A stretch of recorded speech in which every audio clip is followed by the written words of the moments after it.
Frankly, anyone who has the relative privilege in this life not to be wholly and completely consumed by the game of survival, you have the responsibility to decondition and to wake up. Stop trying to play this game. Hello everyone, it's Leslie again. In this video, this is a call to awakening. And I hope to make it clear that that is as simple as awakening your body consciousness, and that developing that consciousness and then deconditioning and human design are intimately connected. So that's what I kind of hope to explore in this video and break down a little bit of what is happening in our current reality. So let's dive right in. I live in the United States, and my culture is steeped in scientific rationalism and religious fundamentalism.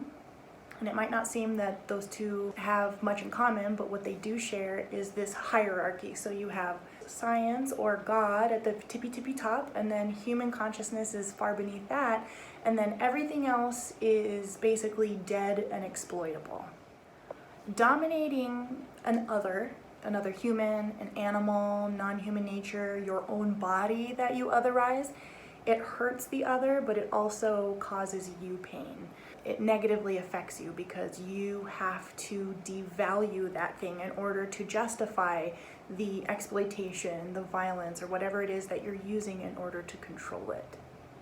Taking on the human design experiment is deconditioning, and so this hierarchy, right, is a pretty pervasive, pernicious, nasty bit of programming that is really instrumental in the systems of control that we have, at least in my culture, and so I'm kind of taking that on today.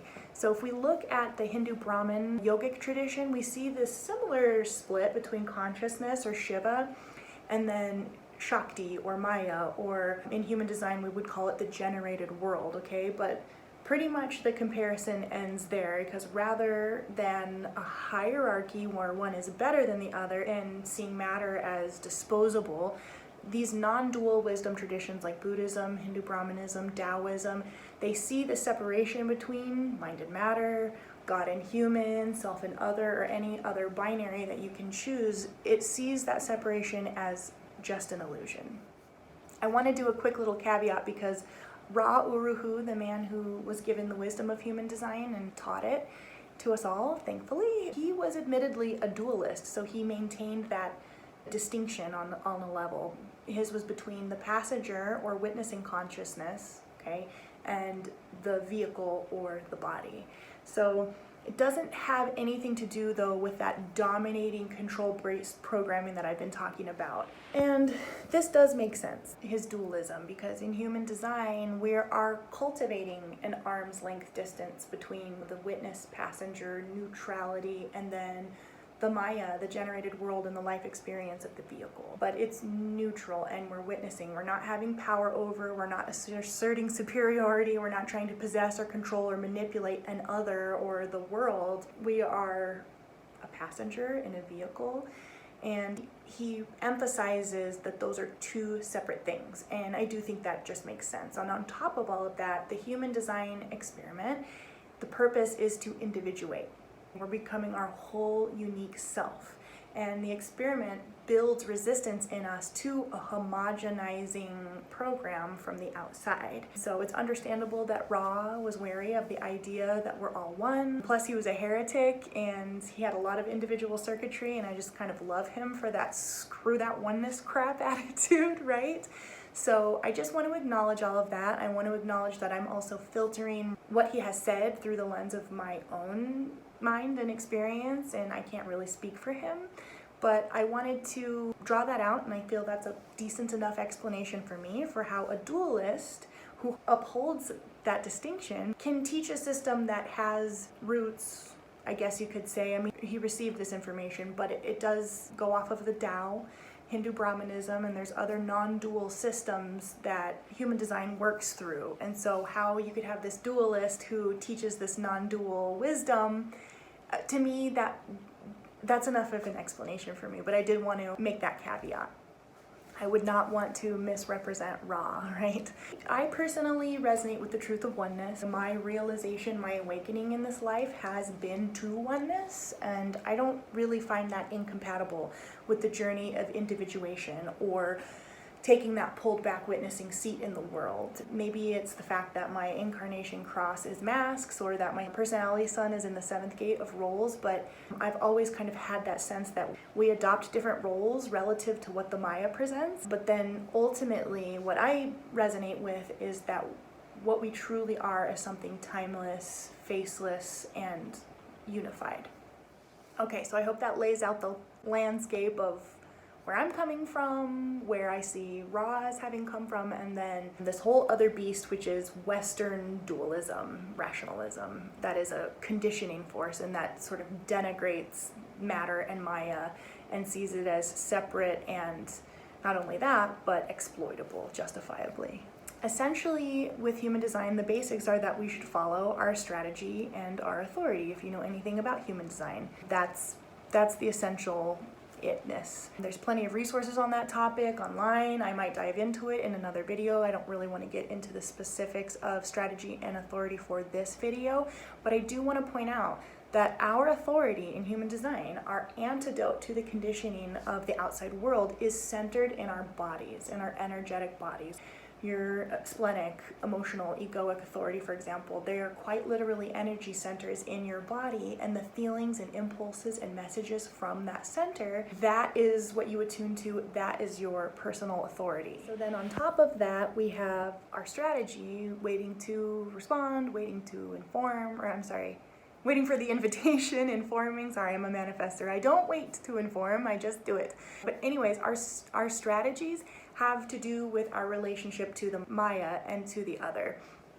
And so human design in this deconditioning process and following your strategy and authority, they are body-based things, and they are integrated into the Maya. It is a matter of Shiva and Shakti coming together and experiencing consciousness in form. And that way that we build that witness consciousness that is just here along for the ride inside of the vehicle is to have that union, is to heal that separation and not be in the not self mind, going crazy trying to make decisions that are based in the not self. The self, the true self, is based in the body. And so that just kind of goes back to the illusory nature of separateness, and that the only way through this thing is going to be coming into our bodies and being safe here, and then sort of enjoying the ride from there. Right? Ultimately, these things are just a mystery. We can never really know, but regardless of what you personally resonate with as truth, I think it's clear that holding sort of this distinction between passenger and vehicle, that's a whole different ball game from the Western rationalist, dualistic, mechanistic view that subjugates, enslaves matter, it denigrates matter, it is less than, and they give primacy to the mind, and that is clearly a not self world, and that's clearly conditioning. So I really wanted to, we're talking about dualism and non-dualism, and I wanted to kind of get the lay of the land, so I hope that helps. And that mechanistic, dualistic, Western rational paradigm, I'm not gonna say that it hasn't earned humanity a lot in the way of scientific achievement and technological process, because obviously it has, right? Sanitation, hello. But if we look at recent scientific advancement, that's all about quantum mechanics, and we're leading back in the direction that everything is energy and conscious and has innate intelligence and is one. Even scientific progress is kind of putting to bed the idea of this mechanistic worldview where matter is just dead and exploitable without consequence. But that's kind of conveniently, those quantum advancements are sort of left out of the story because it's just too profitable to continue with this never-ending progress story where there are no material limitations, because material is simply here to serve men's ends. But the problem is that who it's serving is getting smaller and smaller and smaller number of elite few. I'm not trying to crap on scientific advancement. It's been a wonderful thing for humanity, but the idea of unlimited growth, unlimited progress, unlimited profit is not leading us anywhere good. We are on the precipice. I think there is evidence of that absolutely everywhere, that this is not sustainable and this is not going to work long term. So I made this video a couple of days ago and I kind of wanted to delete it because it's a little bit cringe, but I'm gonna stand by it in my authenticity. But I had stated in the video that just exploring my relationship with money went a lot deeper than I initially thought it would, and this is what I'm talking about. This culture takes that pure energetic currency of abundance and personal power, and then it uses the concept of money to reassign value to most everything in a way that really stacks it up unfairly, right? It takes the value away from the mass of things and from matter and non-human nature and all of it, and it just makes it exceptionally cheap. Our bodies are cheap, you know, ourselves and self-worth is cheap in this system. Nature is cheap and exploitable and expendable. Money just kind of reconfigures things in this back-asswards way, excuse me, to serve the power structures. So the effect is that we're taught to fear and loathe our own bodies. We are taught to be intolerant of the very, very normal pains and discomforts and realities that are very basic to having a body. And in my culture, we see our bodies as a problem. And we are taught to immediately reach for and look for outside authorities that can make this problem go away. I'm a body worker and I'm coming to you from my beautiful studio here, my beautiful temple to the body. And I'm a splenic authority and I have certain gates that I cannot ignore the body. I cannot just be above it all. I can't be up in my head, up in my Shiva, and ignoring Shakti and just suppressing her and pushing all these material realities down. I'm just not designed to do that. And so this is some of the wisdom that I bring, is that you can go along for so long neglecting the material. You know, you don't want to bypass with this whole idea of the generated world and the Maya and our bodies and everything else being an illusion.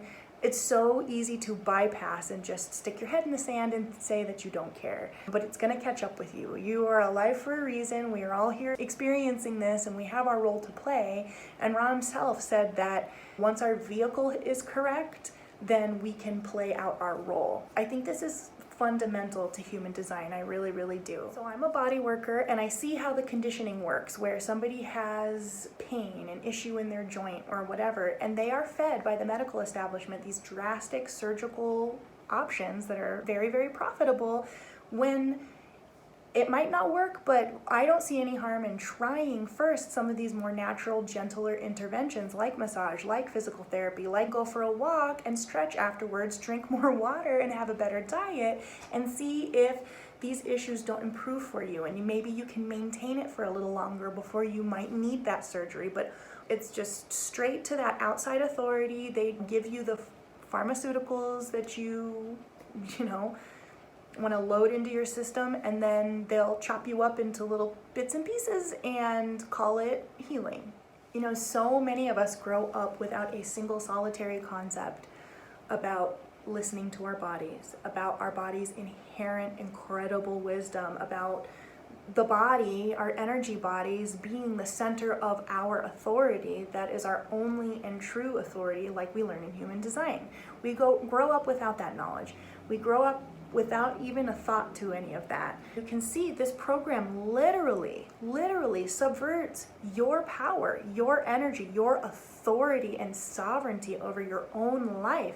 It subverts it, it takes it from you, and it funnels it elsewhere to the benefit of somebody else besides you. And it does that on a collective level, and that's how civilization kind of works. It is genuinely stealing your birthright from you, and which is that you as an individual already within yourself contain everything you need to flourish, to be happy, to fulfill your destiny or whatever has meaning for you. You already contain everything you need, and that wisdom, that truth is basically programmed out of you since birth. We're left with adults who don't have an inner authority anymore, and they're seeking out there in the Maya, out there in the programming, an answer, and it's just not there. It's designed that way to disempower you. I really want to look closely in terms of human design body graph, okay, and the energetics of this, specifically tribal circuitry. So we see the 4521. That's the channel of leadership and control. Okay? 4521 fed from the 3740. That is about keeping the peace through social contracts and deals. Okay? That is fed by the 1949, which is one of the baseline foundational channels in the body graph for the tribal circuitry. Specifically, it runs through the emotional center from the root. And the other pathway that forms the base level of the tribal circuitry goes root to spleen. Okay, so this 1949 from the root to the emotional center is where we feel the survival need to be part of the in-group. Okay, so we have a clear picture, I feel, here of how this social programming works to keep the masses docile and domesticated and under control so that civilization, such as it is, can continue to maintain its order and control. So it's operating through the tribal circuitry, playing off of 1949, those abject survival fears. Back in the day when we were nomadic peoples, before civilization, being outcast from the tribe literally meant death. And so deep in there, in that circuitry, we have those survivalistic fears about being an outcast, about not being a part of an in-group, okay? So it runs really deep and it's being manipulated. Those survival fears, they're using the level of the 3740 for those social fears. It's similar, but a little bit different. You're maintaining civility. You don't want to rock the boat or disrupt the peace. And so you just kind of put your head down and go along with the program. And this system of control relies on all of that to maintain its power. Up into the 4521 where we have leadership and control. I just love it. That 4521 is the top, the end-all be-all of both pathways of the tribal circuitry. So it is all filtering up towards the top. I mean, human design gives us a very clear picture of what's going on here, this hierarchy and how it works. And so you can see in things like political parties or football teams where this in-group, out-group programming is being done, and they're ginning up all this emotional energy and loyalty and fealty to my side, and your side sucks and I want to kill you over it. Wow, right? It's so infuriating and it's so heartbreaking about how many of us are trapped in this programming and really buy into this crap. And these fears are so strong, there's absolutely no shame. We all are raised this way. We don't know any better. It just kills me that human beings are being stripped of their dignity in this way. Their consciousness is being so limited and it's enslavement, and it's disgusting to me. We see it laid out. It's as clear as day, in my opinion. These are not naturally occurring, genuine human tribal relationships, okay? This is all manufactured, and it's full of propaganda, and it's totally with a purpose to keep us all under control. And so we're infighting against each other instead of looking up at that 4521 to see who is benefiting from all of this. So in human design, we have a nine-centered being, and it is an evolution of the 7 chakra system of the Hindu Brahmin yogic tradition. So whether you have 9 chakras or you have 7 chakras, you have the same logic, okay? That as you go from root up to crown, you go from Shakti, Maya, material concerns, survival, and then as you go up the centers, you get more towards these ethereal chakras. They're more philosophical. So when we have programming that uses the threat of survival for social cohesion, we see how it traps us in the so-called lower. I don't want to demonize the lower chakras whatsoever, but it keeps us trapped more in survival, more in pursuing something to fill a hole, okay? We're more in our desire natures. We're less fulfilled. We have less space to think about philosophical questions and the nature of existence, and we have less privilege to do those things because we are stuck just trying to survive. And it is a system of control that just generates a ton of fear, and it kind of keeps us stuck at that level. But as human beings, I personally believe we should have that ability and that space to develop this bridge, to integrate all our chakras, and Shakti to have union with Shiva, and then we can experience the fact that every single particle of ourself is alive, it's innately intelligent, it's conscious, and it's a part of the whole, and we operate with a naturalness and flow, and our energy system is just correct because it's integrated. I believe that human beings deserve the right to have this process and not be stuck on one level because that makes us smaller and more controllable. I think that's BS. And at the same time, being stuck on that in the Shakti level, lower, right? But well, for lack of a better word, we're stuck in survival, and we're stuck in fear, and we're stuck in intense emotions and things like that. Our consciousness also suffers. And of course, this system has funnels for that. It keeps us in distraction, and it keeps us sunken into this heavily propagandized media and social media that just redirects us back into the low, into feeling like crap about ourselves, into feeling like we are nothing but dumb, numb, exploitable matter, because that's how this dualistic rational paradigm views us, and it's how religious fundamentalists tend to view matter as well. If everything is about paradise and God and the afterlife, then this material existence does tend to, I'm not saying everybody's like this, but it does tend to be neglected. This isn't to speak to any religious tradition necessarily, but forms of fundamentalism, it's a control mechanism, guys, okay? It's really a bastardization of true wisdom teachings that don't really have to do with that, in order for people at the top to keep the masses, to keep the collective supporters of whatever it is unaware. So now I go back full circle to what I had mentioned in the beginning, which is that all separation is an illusion. If the powers that be, and I hate that term, but if the powers that be sever themselves from the rest of humanity, they're severing themselves from their humanity. And if they're keeping us stuck on the material level, they are equally stuck. And we can see this.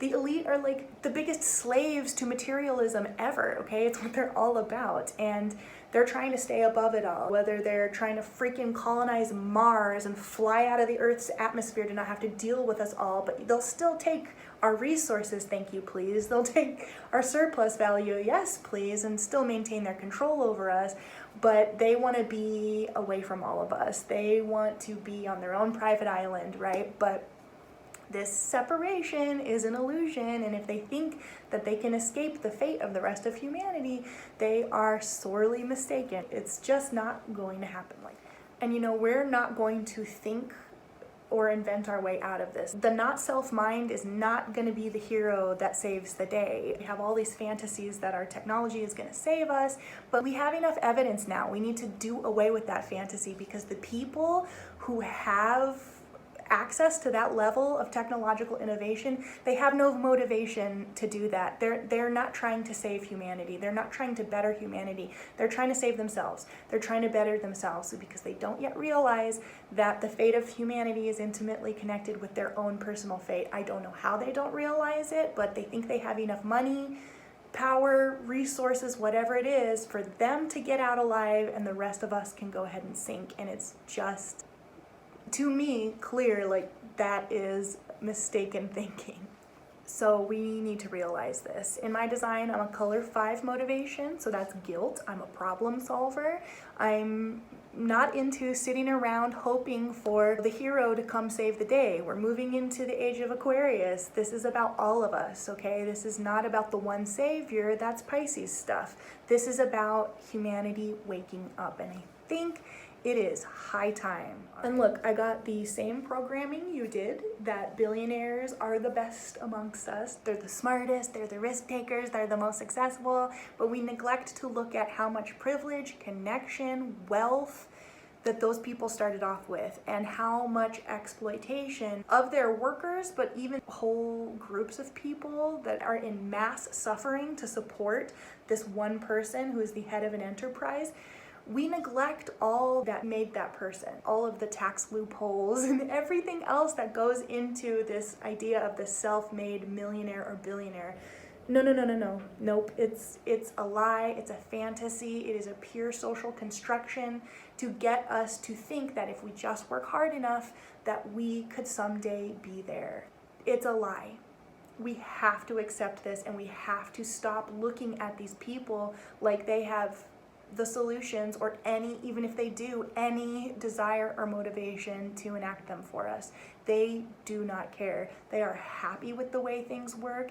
It suits them perfectly, and no amount of our suffering is going to get to these people, because in order to generate that level of unimaginable wealth and power, they've had to sever themselves off from their humanities, guys. They've had to exploit the Maya and denigrate matter and themselves and their own humanity so much that it's just, they're not gettable anymore, okay? And we need to stop freaking waiting on them and believing in them to do anything, because it's not gonna happen. So, this tribal circuitry that's holding this all together, it's breaking down. Ra knew this, he spoke to this. It is breaking down. So there is no hope in the reigning structures. It's going away. These whole mechanisms of control. I myself see evidence of the breakdown of institutional power everywhere. And I echo Ra when I say, thank goodness, right? Thank goodness. It's over. Let's let it die. So where is the hope? Remember when I said that it is your birthright to realize that you are whole and complete within yourself already as is, and that you have everything you need for this human journey? Well, now I cannot imagine a better time to acclaim that birthright and acclaim that power. And it all goes through the body. Quite frankly, anyone who has the relative privilege in this life not to be wholly and completely consumed by the game of survival, you have the responsibility to decondition and to wake up. Stop trying to play this game. They want you busy trying to climb that ladder, when the truth is they are never, ever, ever, ever going to let you up at the top with them. It is not going to happen, and it keeps you stuck. The hierarchical tribal control mechanisms is breaking down anyways. It's not going to last for very much longer, right? And like I said in the very beginning of this video, trying to control life by dominating and exploiting and causing harm and violence and suffering to others costs you your humanity. And so the point in human design is to cultivate our individual humanity, not to lose it by trying to control life and be a schmuck that thinks in their human arrogance that they will one day have enough money or power or control or whatever it is to escape their fate. So let's just stop with that game. I'm sick of it. I've had enough, and I think the stars are as well. Pluto is coming around. So that's basically it. I just wanted to lay down some of my thoughts.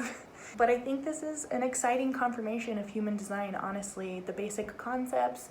Thank goodness we have this knowledge to navigate these times. Pluto is coming in and basically taking a wrecking ball to Capricorn, all our structures, our authority out there, our institutions. And if you don't see it, you're not looking hard enough. The signs are all around us, and Pluto is moving into Aquarius. This is all about humanity waking the frick up. We have to start with ourselves. And I hope this makes clear that deconditioning is all about our body, okay? Our authority in the body. Our strategy has to do with our vehicle's interaction with the generated world. We can't bypass, we can't stay up in the not self in the head and pretend like we're gonna think our way out of this. We have to come down into our bodies. There is a lot of trauma and shame and programming to work through, to decondition through. It is a difficult process. These are scary times. For me, at this point in my experiment, it is about trust. So that passenger trusts it. What can it do? It's here along for the ride. I love Bill Hicks, and he says it's just a ride, and there's only a choice between fear and love. I talked about Pluto as kind of the mechanism behind all of this change and transformation, and yes, please, this is an exciting time to be alive in a way. I hope I don't sound crazy in that, but Ra calls Pluto grandma, and says Pluto is the great revealer of truth, and so let Grandma Truth do her thing, and let's just trust in her. Let's start with ourselves, and I hope to be making more videos with some more practical advice and diving into human design knowledge with this lens, with this focus on the body as the body worker that I am, pulling from some of that knowledge and wisdom, and then other systems of working with energy. I'm here to support you on your journey with all of this. I know these are intimidating times. You know, we're here for the ride, and I'm happy you're here with me. I'm happy to be incarnated in this time. I'm looking forward to deconditioning and playing out my role. So that's all I have for now. Have a blessed day, and until we meet again, take care of yourselves, okay?